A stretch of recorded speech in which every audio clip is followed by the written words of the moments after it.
Good morning सबको, मेरा नमस्कार। टॉपर वर्ड में आपका स्वागत है। अभी आप इस वीडियो में देखेंगे जीव जनन कैसे करते हैं। 50 लघुत्तरीय प्रश्न जो 2026 मैट्रिक बोर्ड परीक्षा के लिए काफी इंपोर्टेंट है। इस टॉपिक में इस वीडियो से ज्यादा एक भी क्वेश्चन नहीं पूछेगा। ये वीडियो खुद देखें और अपने दोस्तों को भी शेयर करें। पहला है, जनन क्या है। नए जीवों की उत्पत्ति की प्रक्रिया को जनन कहते हैं। नंबर 2, जनन कितने प्रकार के होते हैं। तो जनन के 2 प्रकार होते हैं, पहला अलैंगिक और दूसरा लैंगिक। तीसरा, अलैंगिक जनन क्या है। जब एक ही जीव से बिना गैमीटों के मिलन के नए जीव बनते हैं तो उसे अलैंगिक जनन कहते हैं। नंबर 4, लैंगिक जनन क्या है। जब नर और मादा गैमीटों के संलयन से नया जीव बनता है तो उसे लैंगिक जनन कहते हैं।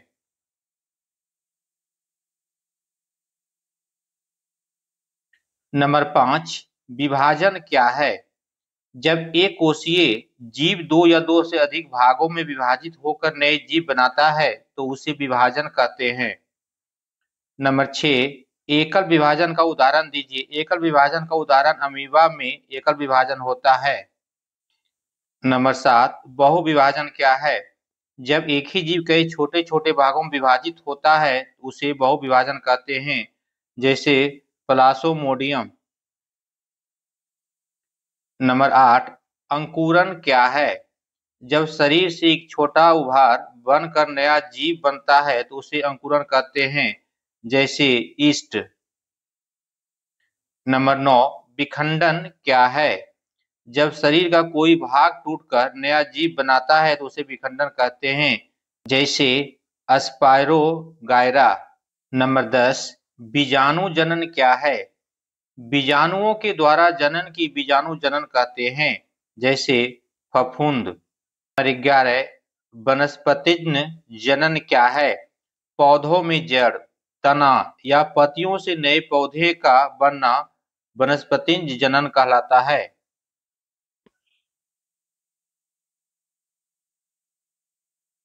नंबर 12, आलू में नया पौधा कैसे बनता है। आलू की आंखों से नया पौधा बनता है। नंबर 13, ब्रायोफिल्म में जनन कैसे होता है। इसकी पत्तियां के किनारों पर कलिकाओं से नए पौधे बनते हैं। नंबर 14, लैंगिक जनन के कितने माता पिता भाग लेते हैं। लैंगिक जनन में 2 माता पिता नर और मादा भाग लेते हैं। Number 15, gamete. गैमीट क्या होता है। प्रजनन कोशिकाओं को गैमीट कहते हैं। नंबर 16, निषेचन क्या है। निषेचन क्या है। नर और मादा गैमीटों के संलयन को निषेचन कहते हैं। नंबर 17, बाह्य निषेचन क्या है। जब निषेचन शरीर के बाहर होता है तो उसे बाह्य निषेचन कहते हैं, जैसे मेढक में। नंबर 18, आंतरिक निषेचन क्या है। जब निषेचन शरीर के अंदर होता है तो उसे आंतरिक निषेचन कहते हैं, जैसे मनुष्य में। नंबर 19, परागन क्या है।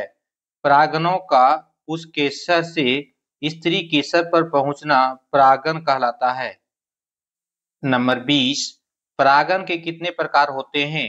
परागन के 2 प्रकार होते हैं, स्वयं परागन और पर परागन। नंबर 21, स्वयं परागन क्या है। जब परागन उसी फूल के स्त्री केसर पे गिरते हैं उसे स्वपरागन कहते हैं। नंबर 22, पर परागन क्या है। जब परागन किसी अन्य फूल के स्त्री केसर पर गिरते हैं। नंबर 23, फल किससे बनता है। फल अंडाशय से बनता है। नंबर 23, फल किससे बनता है। फल जो है अंडाशय से बनता है। नंबर 24, बीज किससे बनता है। बीज जो है बीजांड से बनता है। नंबर 25, मनुष्य में जनन अंग कौन कौन से हैं। मनुष्य में जनन अंग नर में विसरण, मादा में अंडाशय प्रमुख जनन अंग है। नंबर 26, शुक्राणु कहाँ बनते हैं। शुक्राणु वृषण में बनते हैं।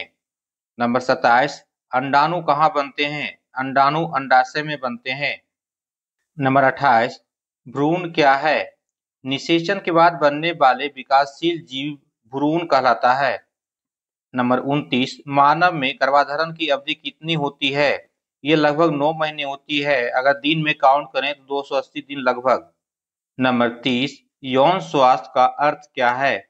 शरीर और मन दोनों स्वस्थ रहना ताकि जनन क्रिया समान रूप से हो सके। नंबर 31, किशोरावस्था कब आती है? किशोरावस्था 10 से 19 वर्ष की आयु के बीच आती है। नंबर 32, लैंगिक जनन में क्या लाभ है? लैंगिक जनन में क्या लाभ है? तो लैंगिक जनन में इसमें क्या होता है, इसमें संतानों में आनुवांशिक विविधता आती है। नंबर 33, और लैंगिक जनन में क्या कमी है? और लैंगिक जनन में आनुवांशिक विविधता नहीं होती। नंबर 33, और लैंगिक जनन में क्या कमी है? और लैंगिक जनन में आनुवांशिक विविधता नहीं होती। नंबर 34, क्लोनिंग क्या है? क्लोनिंग जो है किसी जीव की समान प्रति बनाना क्लोनिंग कहलाती है। नंबर 35, डॉली भेड़ किस प्रक्रिया से बनी थी? डॉली भेड़ जो है क्लोनिंग प्रक्रिया से बनी थी। नंबर 36, फूल पौधों का कौन सा भाग होता है? फूल पौधों का प्रजनन अंग होता है। नंबर 37, स्त्री जनन अंग का मुख्य भाग कौन है? स्त्री जनन का मुख्य भाग अंडाशय है, जिसे ओवरी भी कहते हैं। नंबर 38, पुंकेसर का क्या कार्य है? पुंकेसर का कार्य होता है यह परागण बनाता है। नंबर 39, डीएनए की क्या भूमिका है? डीएनए जो है यह आनुवांशिक सूचना को अगले जीव में पहुंचाता है। नंबर 40, कलम द्वारा जनन कहाँ होता है? कलम द्वारा जनन पौधों में, जैसे गुलाब, नींबू आदि में। नंबर 41, ग्राफ्टिंग यानी कलम विधि क्या है? दो पौधों के भागों को जोड़कर नया पौधा बनाना ग्राफ्टिंग कहलाता है। नंबर 42, अंकुरण में नया जीव कहाँ से विकसित होता है? अंकुरण में नया जीव शरीर पर बने अंकुर से होता है। नंबर 43, स्पायरोगायरा में कौन सा जनन होता है? स्पायरोगायरा में विखंडन द्वारा और लैंगिक जनन होता है। नंबर 43, स्पायरोगायरा में कौन सा जनन होता है? स्पायरोगायरा में विखंडन द्वारा अलैंगिक जनन होता है। नंबर 44, फफूंद में जनन का कौन सा तरीका होता है? इसमें बीजाणु जनन होता है। नंबर 45, परागन क्या है? परागन जो है पुंकेसर का वह भाग है जिससे शरीर नर गैमीट होते हैं।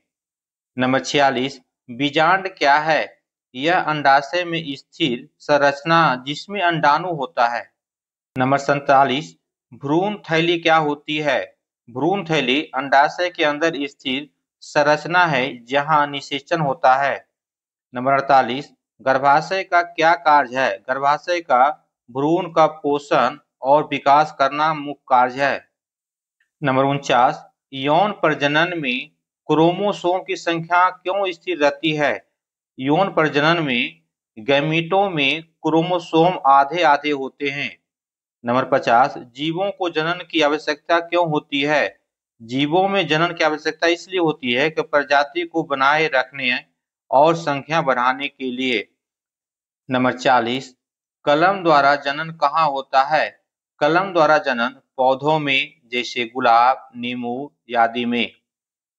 नंबर 41, ग्राफ्टिंग यानी कलम विधि क्या है? दो पौधों के भागों को जोड़कर नया पौधा बनाना ग्राफ्टिंग कहलाता है। नंबर 42, अंकुरण में नया जीव कहाँ से विकसित होता है? अंकुरण में नया जीव शरीर पर बने अंकुर से होता है। नंबर 43, स्पायरोगायरा में कौन सा जनन होता है? स्पायरोगायरा में विखंडन द्वारा और लैंगिक जनन होता है। नंबर 43, स्पायरोगायरा में कौन सा जनन होता है? स्पायरोगायरा में विखंडन द्वारा अलैंगिक जनन होता है। नंबर 44, फफूंद में जनन का कौन सा तरीका होता है? इसमें बीजाणु जनन होता है। नंबर 45, परागन क्या है? परागन जो है पुंकेसर का वह भाग है जिससे शरीर नर गैमीट होते हैं। नंबर 46, बीजांड क्या है? यह अंडाशय में स्थिर संरचना जिसमें अंडाणु होता है। नंबर 47, भ्रूण थैली क्या होती है? भ्रूण थैली अंडाशय के अंदर स्थित संरचना है जहां निषेचन होता है। नंबर 48, गर्भाशय का क्या कार्य है? गर्भाशय का भ्रूण का पोषण और विकास करना मुख्य कार्य है। नंबर 49, यौन प्रजनन में क्रोमोसोम की संख्या क्यों स्थिर रहती है?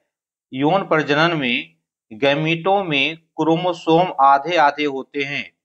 नंबर 50, जीवों को जनन की आवश्यकता क्यों होती है? जीवों में जनन की आवश्यकता इसलिए होती है कि प्रजाति को बनाए रखने और संख्या बढ़ाने के लिए। फिर मिलेंगे अगले वीडियो में एक नए टॉपिक को लेकर के।